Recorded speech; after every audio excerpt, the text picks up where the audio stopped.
निबंध लेखन, ऐसे राइटिंग। निबंध का अर्थ है अच्छी तरह से बंधी हुई गद्य रचना। अपने मन के भावों या विचारों को नियंत्रित ढंग से लिखना निबंध लेखन कहलाता है। निबंध लिखते समय भाव सामग्री को सुंदर ढंग से प्रस्तुत करना चाहिए। इसकी भाषा सरल, सरस व रोचक होनी चाहिए। निबंध लिखते समय दिए गए विषय के सभी पक्षों पर क्रमानुसार प्रकाश डालना चाहिए। इसकी भाषा प्रवाहमयी होनी चाहिए। निबंध लेखन के संबंध में ध्यान देने योग्य बिंदु निम्नलिखित हैं। सबसे पहले विषय पर मन में विचार कर लेना चाहिए। इसे प्रभावपूर्ण बनाने के लिए छोटे छोटे वाक्यों का प्रयोग करना चाहिए। भाषा सरल, सरस व सुबोध होनी चाहिए। इसकी शैली रोचक होनी चाहिए जो पढ़ने वाले पर प्रभाव डाल सके। इसकी भाषा में विराम चिन्हों का समुचित प्रयोग करना चाहिए। निबंध लिखते समय शब्द सीमा का ध्यान रखें। निबंध के भाग। एक अच्छे निबंध के मुख्य रूप से 3 भाग होते हैं। 1 आरंभ, भूमिका। 2 मध्य भाग, कलेवर। 3 उपसंहार, निष्कर्ष। आरंभ, भूमिका। यह निबंध के विषय में पाठक के मन में उत्सुकता जागृत करने के साथ साथ निबंध का संक्षिप्त परिचय होता है। मध्य भाग, कलेवर। इस भाग में दिए गए विषय के सभी पहलुओं पर विचार प्रकट किया जाता है। विषय से संबंधित सभी बिंदुओं का क्रमानुसार वर्णन इसी भाग के अंतर्गत किया जाता है। छोटे छोटे वाक्यों में विषय के बिंदुओं को पिरोया जाता है। उपसंहार, निष्कर्ष। इस भाग में निबंध का सार तथा निष्कर्ष होता है, अतः इसे अधिक विस्तार नहीं देना चाहिए।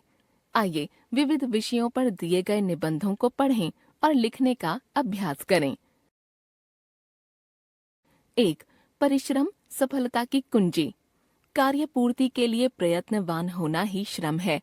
दूसरे शब्दों में मनुष्य की सारी शक्तियां जब किसी कार्य विशेष को पूरा करने के लिए केंद्रीभूत हो जाएं, उसी को परिश्रम कहा जाता है।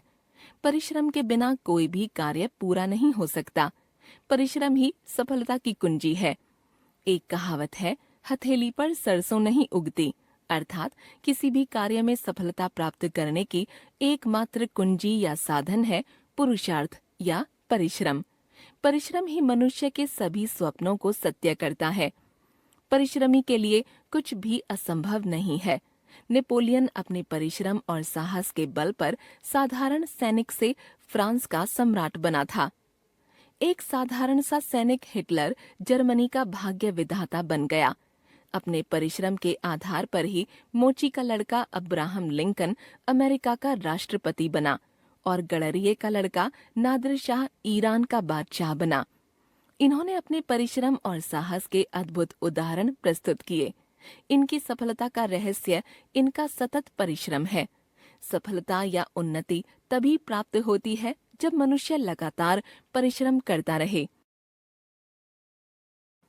किसी भी कार्य में सफलता पाने के लिए यह आवश्यक है कि कार्य जितना अधिक कठिन हो, उतने ही उत्साह और परिश्रम से उस कार्य में जुटा जाए। इसीलिए कहा गया है, बूंद बूंद से घट भरे। थोड़े थोड़े सतत परिश्रम से ही विश्व के बड़े बड़े कार्य सिद्ध होते हैं। परिश्रम करने वाले व्यक्ति के लिए दुर्भाग्य और दारिद्र्य की बाधाएं नगण्य हैं। बड़ी बड़ी बाधाएं उसके साहस को नहीं डिगा सकती। परिश्रम, साहस, अटल संकल्प ही उसे उन्नति के द्वार पर ले जाते हैं। अंततः सफलता उसके चरण चूमने लगती है। इतिहास ऐसे अनेक महापुरुषों के जीवन चरित्रों के उदाहरणों से भरा हुआ है, जिन्होंने अपने परिश्रम के बल पर अपने निश्चित लक्ष्य को प्राप्त किया। महाराणा प्रताप के जीवन चरित्र से कठोर परिश्रम की शिक्षा मिलती है। छत्रपति शिवाजी ने अपने साहस के बल पर ही धर्म की रक्षा की। गांधी जी की कठोर साधना के द्वारा ही भारत में नई चेतना आई, जिससे भारत स्वतंत्र हुआ। बिना पुरुषार्थ के जीवन जीवन कहलाने योग्य नहीं है। जीवन वही है जिसमें उल्लास, आशा, पुरुषार्थ, साहस और प्रगति के लिए निरंतर प्रयास करने के गुण विद्यमान हों। सर्वथा उद्यमहीन होकर हाथ पर हाथ धरे बैठना भी कोई जीवन है? आलसी लोग कष्ट उठाने से बचने के लिए भाग्य का सहारा लेते हैं। भाग्य भी वहीं सहायक होता है जहां परिश्रम, साहस, धैर्य, दृढ़ संकल्प और विश्वास, ये पांचों बातें होती हैं। अंत में कहा जा सकता है कि पुरुषार्थ जीवन की यथार्थता है। परिश्रम ही ईश्वर की पूजा है। परिश्रम से आत्मा उसी प्रकार पवित्र हो जाती है जिस प्रकार ईश्वरोपासना से परिश्रम द्वारा चरम उन्नति प्राप्त कर मनुष्य को अनंत शांति और असीम आनंद के दर्शन होते हैं। अतः मनुष्य को सदैव परिश्रमी बने रहना चाहिए। 2. राष्ट्रीय एकता। भारत एक विशाल देश है। यह कटक से कच्छ तथा कश्मीर से कन्याकुमारी तक फैला हुआ है। इसमें भिन्न भिन्न जातियों, धर्मों, रीति रिवाजों के लोग रहते हैं। इसमें 500 इंच तक वर्षा होने वाले चेरापूंजी जैसे स्थान भी हैं और राजस्थान जैसे शुष्क प्रदेश भी। यह देश एक ऐसे हार की भांति है जिसमें रंग बिरंगे फूलों के समान विभिन्न राज्यों और उसमें रहने वाले लोगों को एकता के सूत्र में पिरोया गया है। अनेकता में एकता इस राष्ट्र की विशेषता है। देश का इतिहास इस बात का साक्षी है कि जब कभी विघटनकारी शक्तियों ने धर्म, जाति, भाषा और प्रांत के नाम पर घृणा को उभारा या हमारी एकता को कमजोर करने का प्रयत्न किया, तो हमें बहुत हानि उठानी पड़ी। अंग्रेजों द्वारा फूट डालो शासन करो की नीति से इस देश का विभाजन किया गया। आज भी कश्मीर समस्या हमारे सामने मुंह फाड़े खड़ी है। राष्ट्र की उन्नति उसकी एकता पर निर्भर होती है। आज इस एकता में कई बाधक तत्व स्पष्ट रूप से दिखाई दे रहे हैं। धार्मिक कट्टरता और सांप्रदायिकता जैसी संकुचित भावना ने हमारे देश को कई बार कमजोर करने का प्रयत्न किया है। कश्मीर समस्या तथा अन्य सांप्रदायिक झगड़ों के लिए राजनैतिक दल भी जिम्मेदार हैं। आज लोग भूल रहे हैं। मजहब नहीं सिखाता आपस में बैर करना। हिंदी है हम, वतन है हिंदुस्तान हमारा। हम भारतवासियों को राष्ट्रीय एकता के बाधक तत्वों को मुंह तोड़ जवाब देना चाहिए। राष्ट्रीय एकता में बाधक तत्वों में भाषा समस्या का विशेष हाथ है। इसी आधार पर पंजाब व हरियाणा राज्य का निर्माण हुआ। यदि हम भारतीय भाषाओं में एकता के दर्शन करें तो भावनात्मक एकता स्पष्ट रूप से दिखाई देती है। हमारे ग्रंथ समाज, संस्कृति तथा भाषा सबको एक लड़ी में पिरोने का काम कर रहे हैं। प्रांतीयता और जातिवाद हमारे राष्ट्र की ऐसी समस्याएं हैं जिनके कारण हमारे देश को बहुत हानि हुई है। इन्हीं के कारण भारत को विविधताओं का देश भी कहकर पुकारा जाता है। हम सब भारतीयों को मिलजुल कर रहना चाहिए तथा सरकार के साथ मिलकर इस समस्या को सुलझाना चाहिए ताकि राष्ट्रीय एकता बनी रहे। मनुष्य एक सामाजिक प्राणी है। समाज के बाहर उसका कोई अस्तित्व नहीं। हम स्वार्थ त्याग कर धैर्य, सत्य, सहनशीलता, प्रेम, भाईचारे के बल पर अपने देश में राष्ट्रीय एकता को मजबूत करके अच्छे राष्ट्र, प्रांत या समाज के लिए संगठित रहें। राष्ट्रीय एकता और एकजुटता के साथ हम अपने देश के सामने आने वाली समस्याओं का दृढ़ता के साथ मुकाबला करें। मिलजुल कर रहते हुए एक दूसरे की भलाई को ध्यान में रखकर जीने को एकता कहते हैं। यही एकता जब राज्यों या प्रांतों में झलकती है तो वह भावनात्मक या राष्ट्रीय एकता कहलाती है। राष्ट्रीय एकता शक्ति को प्रकट करती है। वर्तमान काल में प्रत्येक कठिनाई एकता अर्थात शक्ति से हल की जा सकती है। अतः हमें छोटी छोटी बातें भूलकर अपनी तथा देश की भलाई के लिए राष्ट्रीय एकता बनाए रखनी चाहिए।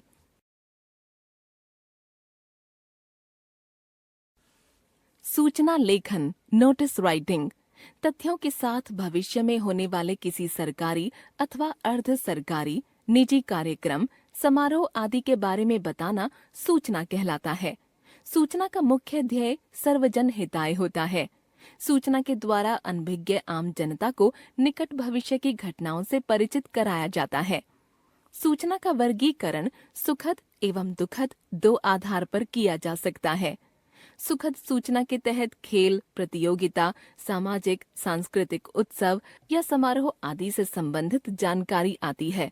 दुखद सूचना के तहत निधन, अंतिम क्रियाक्रम, शोक सभा, श्रद्धांजलि आदि से संबंधित जानकारी दी जाती है। सूचना लेखन के समय निम्नलिखित बातों पर ध्यान देना चाहिए। दी गई सूचना स्पष्ट और मोटे अक्षरों में लिखी होनी चाहिए। सूचना संक्षिप्त और सरल होनी चाहिए। विभाग, संस्था या संबंधित व्यक्ति का नाम और विषय रेखांकित होना चाहिए। सूचना बहुत लंबी नहीं होनी चाहिए। दी गई सूचना एक बॉक्स के अंदर समाहित होनी चाहिए। दी गई सूचना का एक आवश्यक शीर्षक होना चाहिए। सूचना लेखन के कुछ उदाहरण देखिए। आपके विद्यालय में वाद विवाद प्रतियोगिता का आयोजन किया जा रहा है। विद्यार्थियों को आमंत्रित करने हेतु सूचना पत्र तैयार कीजिए। Delhi public school, Delhi. सूचना अंतः विद्यालय वाद विवाद प्रतियोगिता 5 अक्टूबर 2022। 8 नवंबर को विद्यालय के सभागार में अंतः विद्यालय वाद विवाद प्रतियोगिता का आयोजन किया जा रहा है। प्रतियोगिता का विषय सह शिक्षा प्रगति में सहायक या बाधक है। कक्षा 6ठी से 8वीं तक के इच्छुक विद्यार्थी अपना नाम 20 अक्टूबर तक हिंदी साहित्य परिषद को दें। सरिता शर्मा, सदस्य, हिंदी साहित्य परिषद। आप अपने विद्यालय के सांस्कृतिक परिषद के सदस्य हैं। अंतः विद्यालय नृत्य और गीत प्रतियोगिता के लिए सूचना पत्र तैयार कीजिए। Modern school, Barakhamba. सूचना अंतः विद्यालय नृत्य और गीत प्रतियोगिता 20 सितंबर 2022।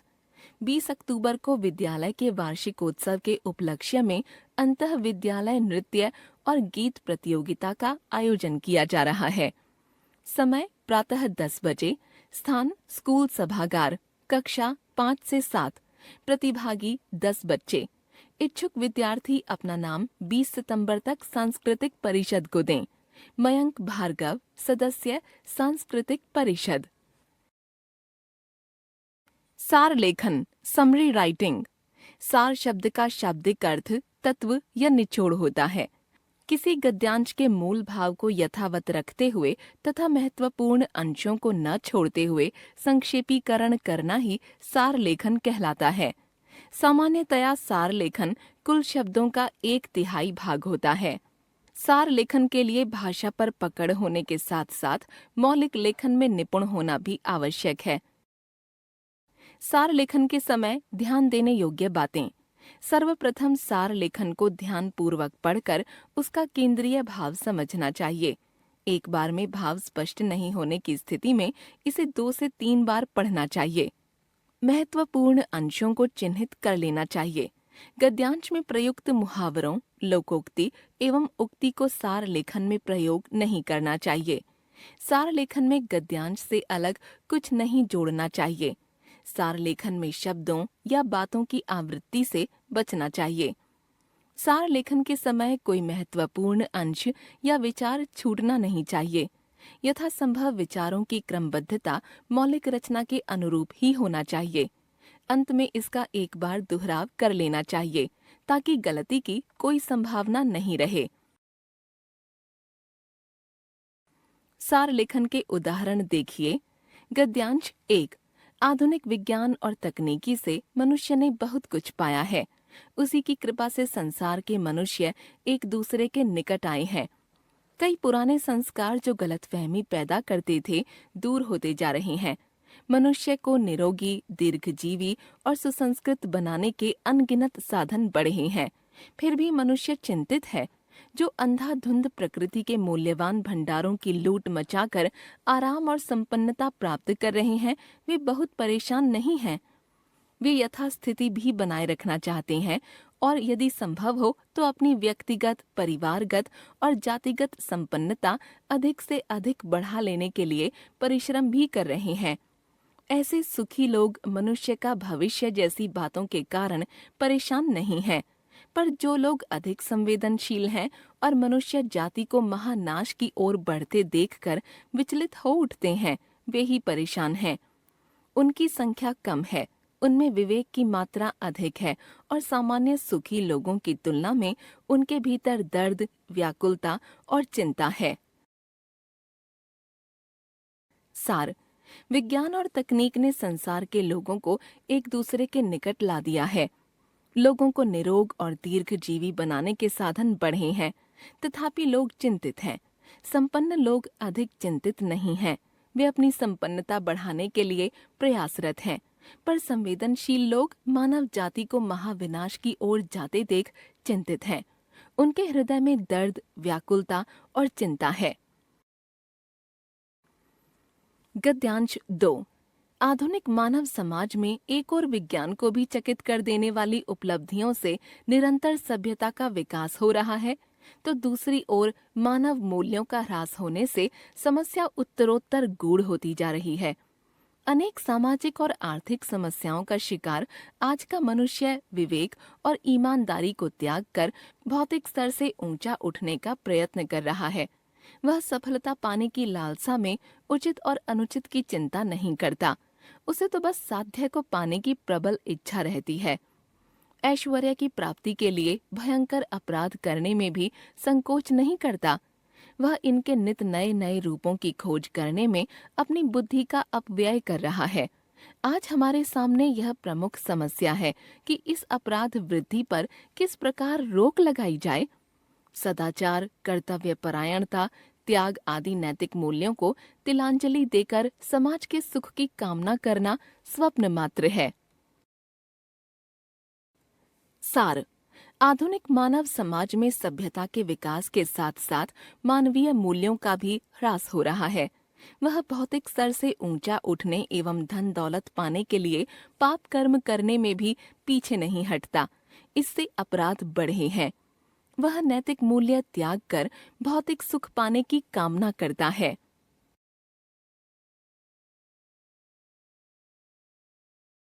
डायरी लेखन, डायरी राइटिंग। हमारे आसपास और जीवन में अनेक घटनाएं रोज घटती हैं। हमें प्रतिदिन कुछ नए अनुभव प्राप्त होते हैं। इन अनुभवों को दैनिक या समय समय पर क्रमबद्ध लिखते रहना डायरी लेखन कहलाता है। डायरी लेखन के महत्वपूर्ण बिंदु। सबसे ऊपर दाईं ओर दिनांक अवश्य लिखें। डायरी लेखन संक्षिप्त और तथ्यों पर आधारित होना चाहिए। अप्रिय घटनाओं के उल्लेख से बचें। डायरी में स्थान और समय अवश्य लिखें। डायरी लेखन के कुछ उदाहरण। मित्र के घायल होने पर डायरी लेखन। स्थान आगरा, समय 8:30 बजे, दिनांक 25 नवंबर 2022। प्रकाश अस्पताल में है। उसे देखने अस्पताल गया था। वह अभी तक होश में नहीं आया है। प्रातः हमारी स्कूल बस दुर्घटनाग्रस्त हो गई थी। सामने से आ रहे ट्रक ने बस को टक्कर मार दी थी। 7 विद्यार्थियों को चोटें आई थीं। प्रकाश खिड़की के पास बैठा था। ट्रक वहीं आकर लगा था, इसलिए उसे सबसे अधिक चोटें लगीं। वह मेरा सबसे प्रिय मित्र है। मैं सारा दिन वहीं था। मैं अब भी घर न आता, पर पिताजी अपने साथ ले आए हैं। डॉक्टर बता रहे थे कि चिंता की कोई बात नहीं है। उसके सिर का एक्सरे ठीक आया है। मेरा मन घर पर बिल्कुल नहीं लग रहा है। प्रधानाचार्य, कई अध्यापिकाएं और हमारी कक्षा के विद्यार्थी उसका हाल जानने आए थे। भगवान से मेरी यही प्रार्थना है कि प्रकाश जल्दी ठीक हो जाए। पाठ 20। रचनात्मक अभिव्यक्ति, क्रिएटिव एक्सप्रेशन। अपने भावों और विचारों को प्रकट करने का साधन भाषा है, और भाषा सीखने का मतलब है हमारी अभिव्यक्ति, चाहे लिखित हो अथवा मौखिक, वह स्पष्ट और स्वाभाविक होनी चाहिए। उसमें सरलता होनी चाहिए। भाषा के कौशलों को सीखते समय बोलने, सुनने, लिखने, पढ़ने और चिंतन करने पर ध्यान देना आवश्यक है। इनमें नवीनता के लिए विभिन्न भाषागत गतिविधियों से अपनी भाषा को पुष्ट करने पर बल दिया जाता है। इसके लिए विद्यार्थी को अपनी लिखित अभिव्यक्ति के साथ साथ मौखिक अभिव्यक्ति की ओर भी ध्यान देना चाहिए। इसके लिए विविध गतिविधियों की प्रस्तुति में शुद्ध उच्चारण एवं व्याकरण सम्मत भाषा का प्रयोग किया जाना आवश्यक है। मौखिक अभिव्यक्ति। रचनात्मक अभिव्यक्ति में मौखिक अभिव्यक्ति का विशेष महत्व है। भाषा के कौशलों को सीखते समय अधिक बल सुनने और बोलने पर होता है। परीक्षा में तथा विविध प्रतियोगिताओं में स्वयं को सिद्ध करने के लिए मौखिक अभिव्यक्ति का महत्वपूर्ण स्थान है। मौखिक अभिव्यक्ति में कविता गायन, वाद विवाद, कहानी सुनना, परिचय लेना देना, मंच संचालन, अभिनय, भाषण तथा सामूहिक चर्चा आदि प्रमुख हैं।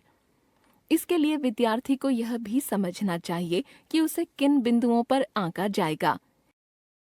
मौखिक अभिव्यक्ति के लिए ध्यान देने योग्य बातें। भाषा सभ्य एवं शिष्टता पूर्ण हो। व्यंग्यात्मक भाषा का प्रयोग नहीं करना चाहिए। दूसरे व्यक्ति से संबंध एवं स्तर का ध्यान देना चाहिए।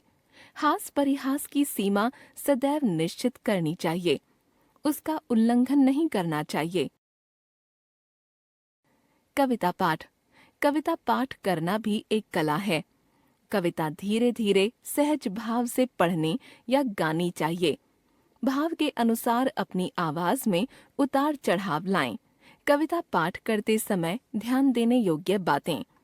श्रोता द्वारा पसंद की गई पंक्तियों को दोहराने से अच्छा प्रभाव पड़ता है।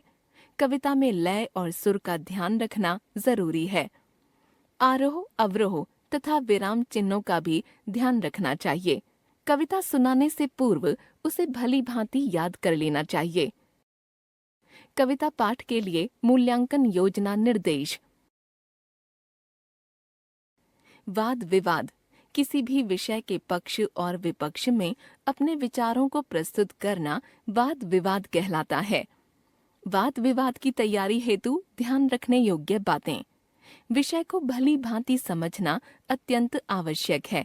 तर्क बिंदुओं को नोट कर आत्मविश्वास पूर्वक अपना मत देना चाहिए।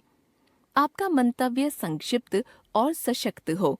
भाषा सरल एवं स्पष्ट हो। तर्कों में मौलिकता हो। बार बार एक ही बात को न दोहराएं।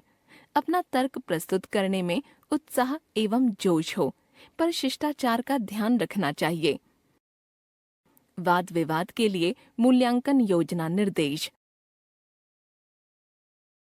भाषण प्रस्तुति। छात्रों में आत्मचिंतन एवं मौलिकता की भावना के विकास के लिए भाषण प्रस्तुति भी उत्तम विधि है।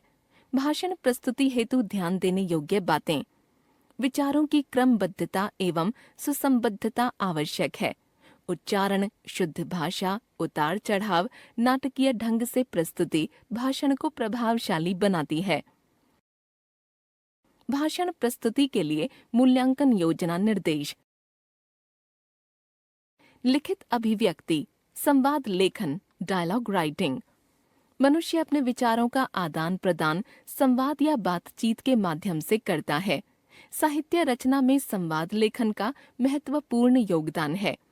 नाटक या एकांकी लेखन में संवाद की अहम भूमिका होती है।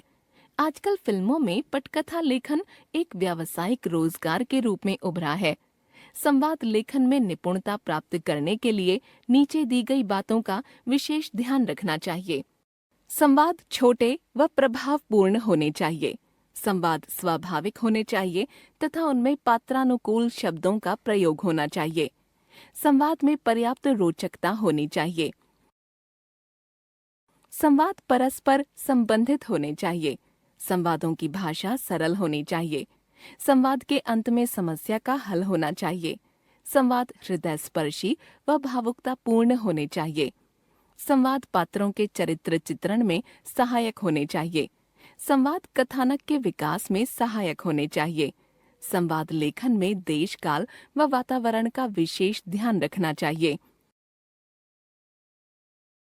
संवादों के कुछ उदाहरण पढ़िए।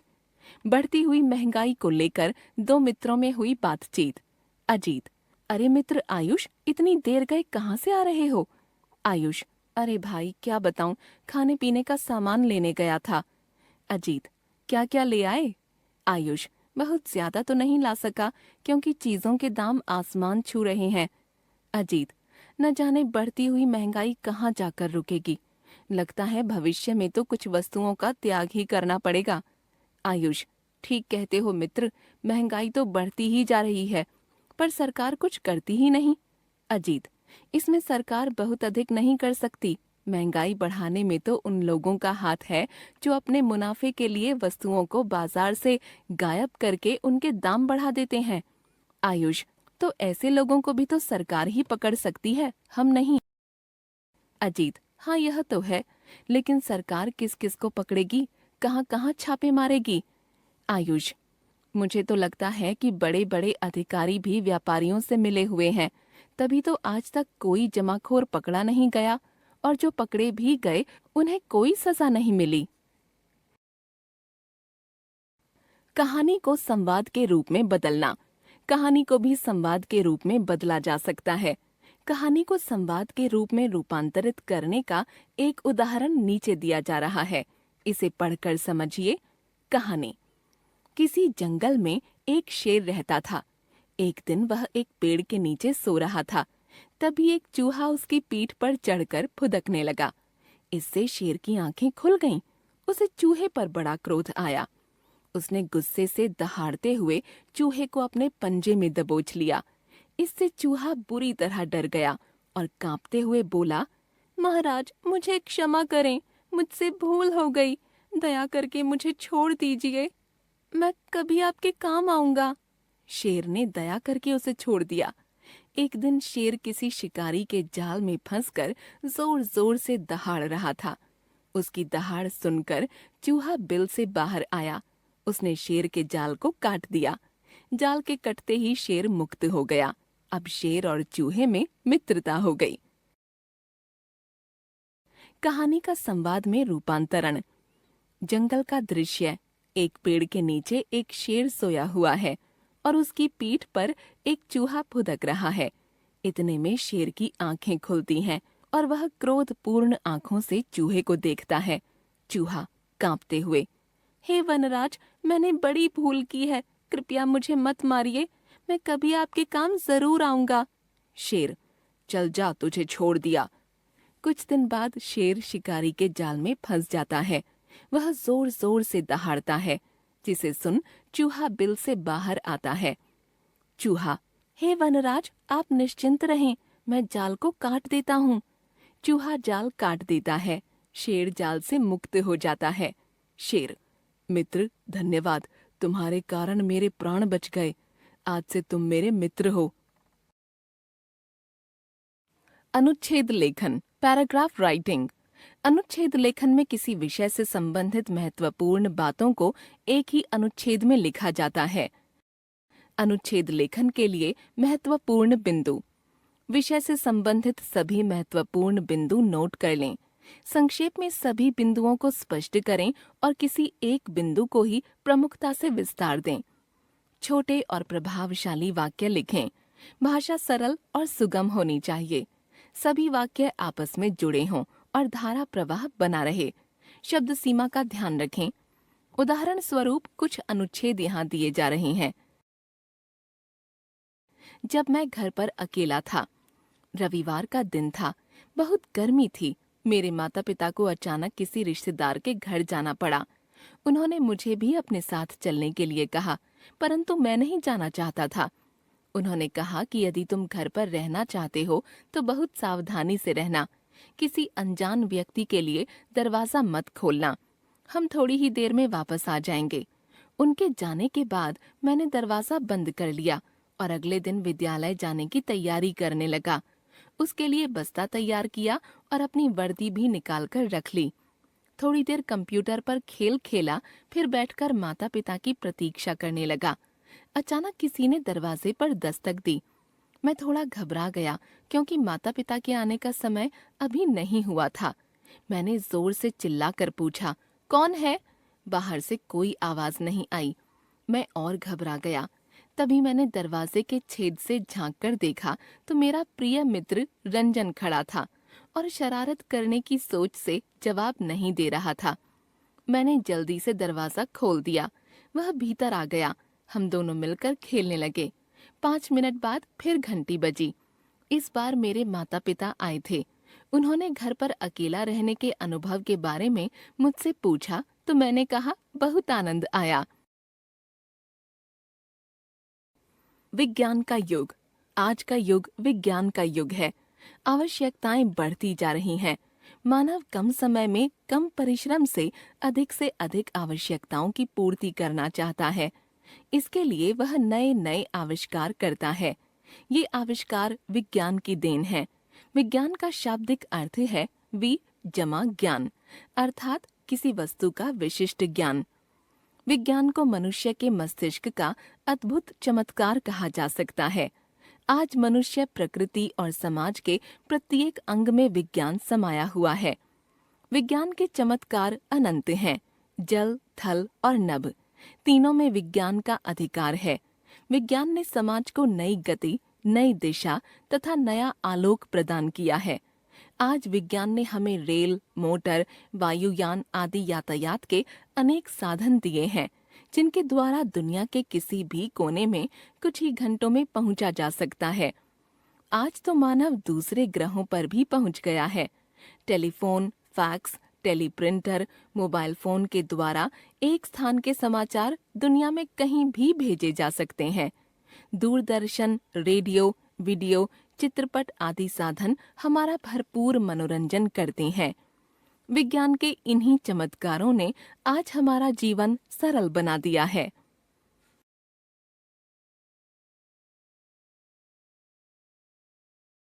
कहानी लेखन, स्टोरी राइटिंग। कहानी लेखन भी एक कला है। इसमें जीवन की किसी महत्वपूर्ण घटना या संवेदना की आकर्षक अभिव्यक्ति होती है। कहानी लेखन के लिए निरंतर अभ्यास व परिश्रम की जरूरत होती है। कहानी लेखन की महत्वपूर्ण बातें। कहानी लेखन चाहे किसी भी प्रकार से क्यों न किया जाए, उसके लिए कुछ महत्वपूर्ण बातों को ध्यान में रखना होता है। ऐसी ही कुछ आवश्यक बातों की सूची निम्नलिखित है।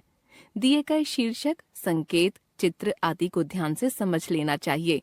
उसके अनुसार एक रूपरेखा तैयार कर लेनी चाहिए। कहानी की घटनाओं व पात्रों की भी रूपरेखा बना लेनी चाहिए। कहानी के रोचक आरंभ व मर्मस्पर्शी अंत पर विचार करना चाहिए। कहानी की भाषा सरल, सुबोध एवं प्रसंगानुकूल होनी चाहिए। मुहावरों, लोकोक्तियों आदि का प्रयोग कर भाषा को उन्नत बनाना चाहिए। सीमित व सारगर्भित शब्दों का प्रयोग करना चाहिए। कहानी में विचारों व वाक्यों की आवृत्ति नहीं होनी चाहिए। कहानी की भाषा प्रायः भूतकालिक होती है। कहानी का शीर्षक हमेशा छोटा व आकर्षक होना चाहिए। कहानी लेखन के प्रकार। 1. संकेतों के आधार पर कहानी लेखन। 2. चित्रों के आधार पर कहानी लेखन। 3. शीर्षक के आधार पर कहानी लेखन।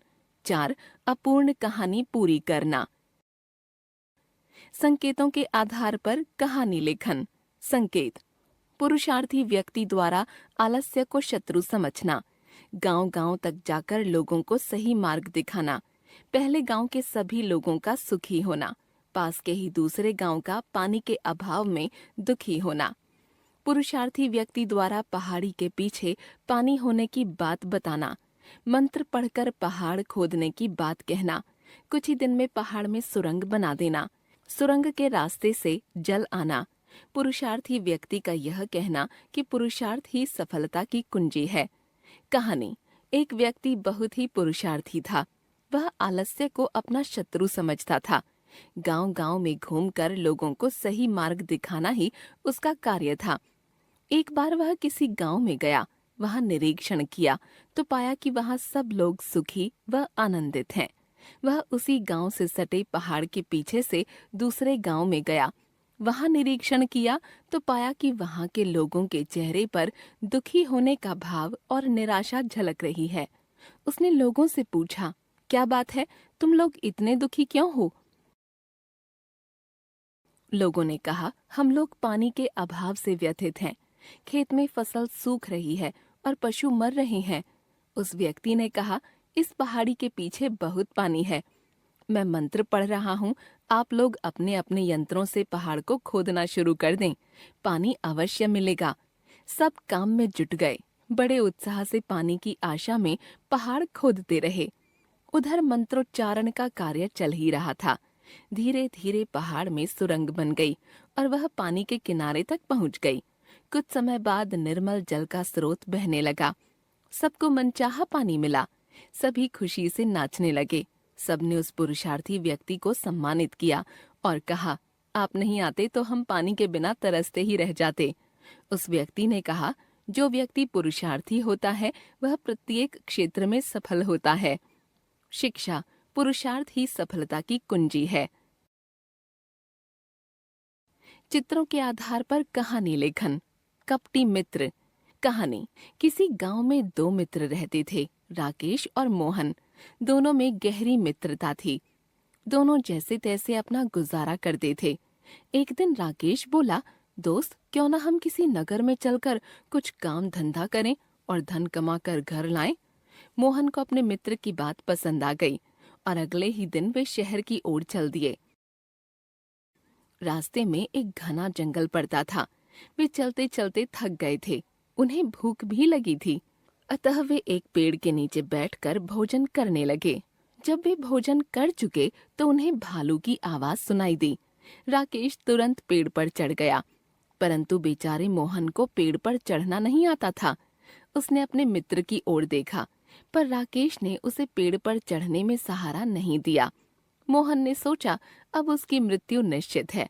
वह ऐसा सोच ही रहा था कि उसे सामने से एक मोटा तगड़ा भालू आता दिखाई दिया। मोहन को एक तरकीब सूझी।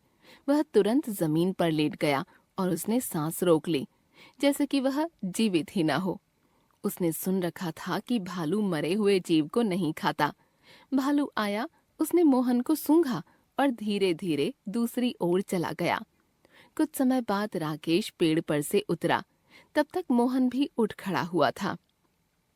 राकेश को बहुत आश्चर्य हो रहा था कि भालू ने मोहन को क्यों छोड़ दिया, उसे खाया क्यों नहीं। उसने अपने मित्र से मजाक करते हुए पूछा, मित्र, भालू ने तुम्हारे कान में क्या कहा? वह कह रहा था कि कपटी और स्वार्थी मित्रों से सदा सावधान रहना चाहिए। मोहन ने उत्तर दिया। राकेश अपने व्यवहार पर लज्जित हुआ। शिक्षा, सच्चा मित्र वही है जो मुसीबत में काम आए। पत्र लेखन, लेटर राइटिंग। पत्र लेखन मनुष्य के जीवन का एक महत्वपूर्ण अंग है। इसके द्वारा हम अपने से दूर रह रहे मित्रों, संबंधियों आदि से विचारों का आदान प्रदान कर सकते हैं। पत्र लिखना एक कला है। इससे लिखने वाले के व्यक्तित्व, ज्ञान और विचारों का पता चलता है। पत्र लिखते समय निम्नलिखित बातों का ध्यान रखना चाहिए। पत्र लिखते समय अपने और पत्र पाने वाले की आयु, योग्यता तथा पद आदि का ध्यान रखना चाहिए। पत्र में केवल आवश्यक बातों का ही समावेश होना चाहिए। पत्र की भाषा सरल तथा प्रभावशाली होनी चाहिए। पत्र लिखते समय शुद्ध एवं स्वच्छ लेख का प्रयोग करना चाहिए। पत्र में अनावश्यक रूप से काट छांट नहीं करनी चाहिए। प्रार्थना पत्रों में विनम्रता होनी चाहिए। पत्र में लिखने वाले का नाम, पता तथा दिनांक का उल्लेख अवश्य होना चाहिए। पत्र में पाने वाले का नाम तथा पता भी स्पष्ट रूप से लिखा होना चाहिए। पत्र के प्रकार। पत्र मुख्यतः दो प्रकार के होते हैं। एक, अनौपचारिक पत्र। दो, औपचारिक पत्र।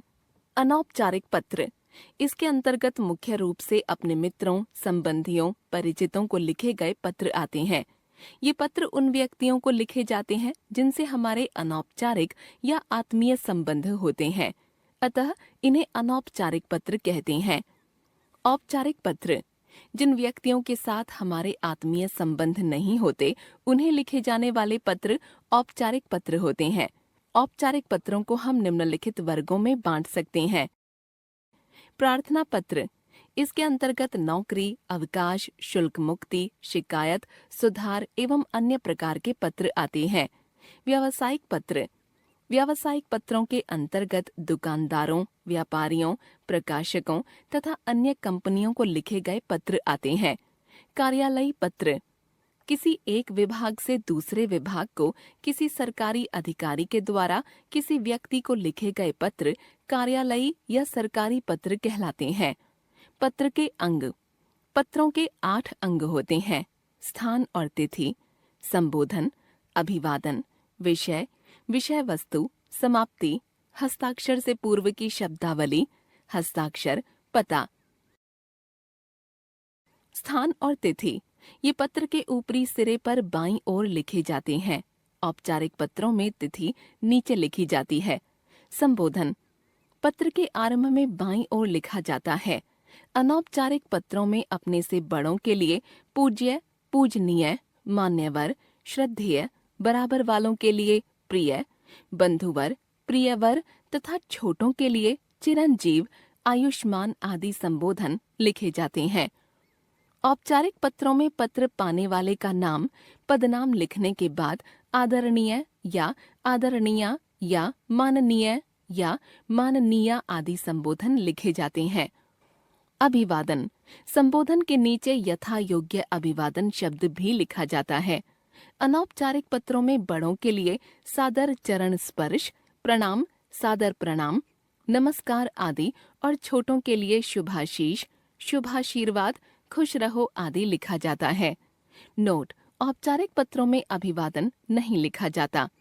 विषय अनौपचारिक पत्रों में विषय नहीं लिखा जाता है, जबकि औपचारिक पत्रों में पत्र का विषय अवश्य लिखा जाता है, जैसे शुल्क मुक्ति हेतु, अवकाश हेतु आदि। विषय वस्तु इसमें पत्र का मुख्य विषय होता है। समाप्ति पत्र की समाप्ति करते हुए कुछ शब्द या वाक्य लिखने की परंपरा है, जैसे अनौपचारिक पत्रों में बड़ों को प्रणाम और छोटों को प्यार, पूरे परिवार को नमस्कार आदि। औपचारिक पत्रों में धन्यवाद अथवा कृतार्थता प्रकट करने वाली कोई अन्य शब्दावली, हस्ताक्षर के पूर्व की शब्दावली, पत्र की समाप्ति पर पत्र लिखने वाला अपने लिए कुछ संबंधवाची शब्दों का प्रयोग करता है, जैसे अनौपचारिक पत्रों में बड़ों को लिखे गए पत्रों में शुभेच्छु, शुभाकांक्षी, तुम्हारा हितैषी, तुम्हारा शुभचिंतक इत्यादि। औपचारिक पत्रों में प्रार्थी, भवदीय, निवेदक आदि लिखते हैं। हस्ताक्षर बड़ों को लिखे गए अनौपचारिक पत्रों में केवल नाम लिखा जाता है, जैसे अवधेश तिवारी के स्थान पर अवधेश लिखना चाहिए।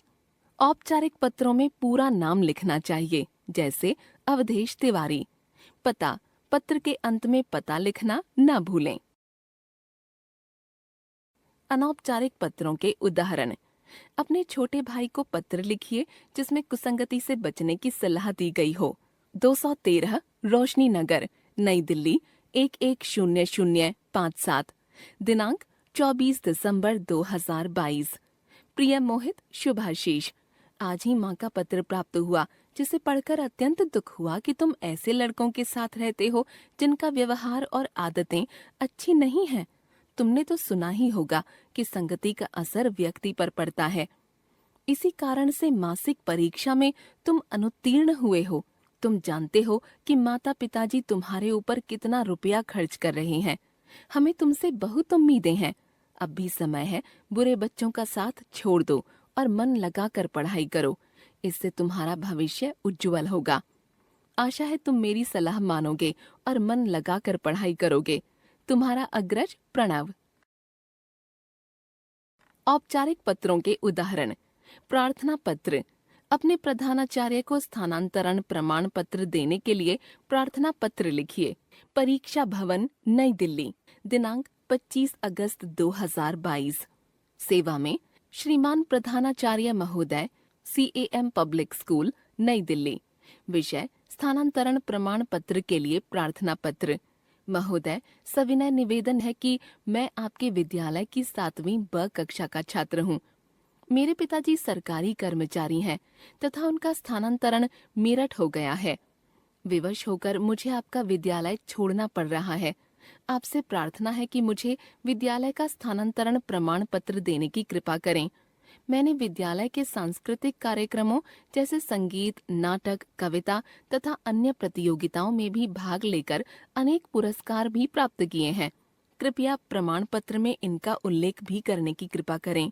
भवदीय आपका आज्ञाकारी छात्र रजत शर्मा, अनुक्रमांक 16, कक्षा 7वीं B,